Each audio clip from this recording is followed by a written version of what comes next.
16 июня в БКПУ имени Мифтахиддина Акмуллы в рамках Всероссийского детского и молодежного конкурса фестиваля сказителей состоялась международная конференция «Эпос. Время. Народ».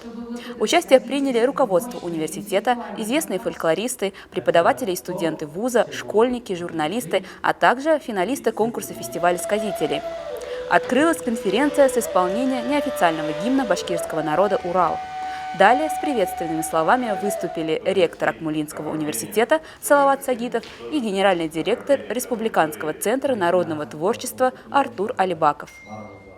Эпическое наследие, оно необходимо его продвигать, его необходимо обязательно изучать, потому что, как бы мы ни думали, что мы там имеем какой-то Урал-Батыр переведенный, да, или как записанные со слов Мухаммеда Бурангуловым 100 с лишним лет назад, но понятно, что, наверное, где-то есть еще записи, которые откроют нам новые страницы и этого эпоса тоже, и любого другого. Опять-таки в эпосах, это дух народа, в эпосах его история, которую нельзя забывать, и важными помощями родства, увы, стать очень быстро и просто. Этого допускать ни в коем случае нельзя. В рамках международной конференции руководитель научно-исследовательского центра башкирского фольклора Розалия Асфандияровна рассказала о работе, которая ведется специалистами БГПУ в сфере сказительского искусства. В ходе своего выступления она отметила, что существующая методология системного изучения башкирских эпосов нуждается в актуализации и требует новых подходов. Были гонения на сцену, сказителей во всех культурах.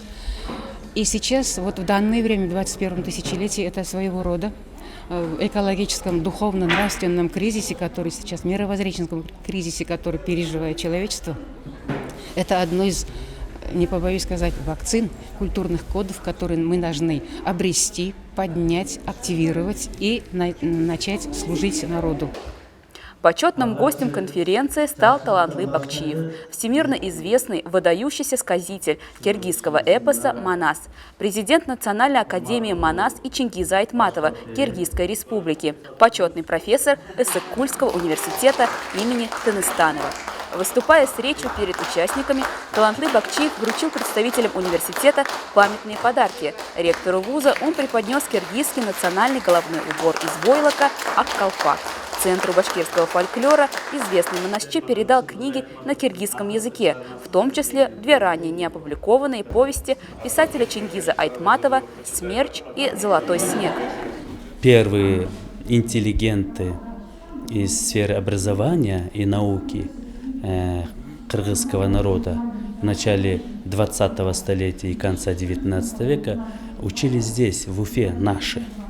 Это Шенал Арабаев, который учился здесь, в Уфе, потом в Оренбурге. Учителя у него были башкиры, муллы, как тогда говорили, молда. Вот. И они потом составляли буквари и азбуки кыргызские.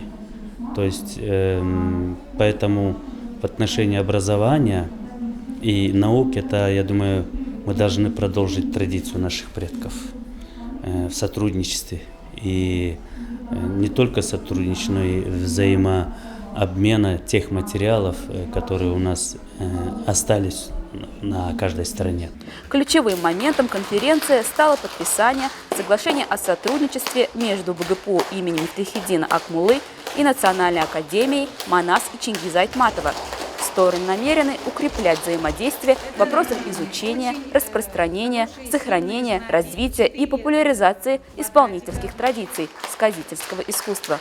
Сотрудничество направлено на обмен знаниями, идеями, опытом, а также архивными материалами.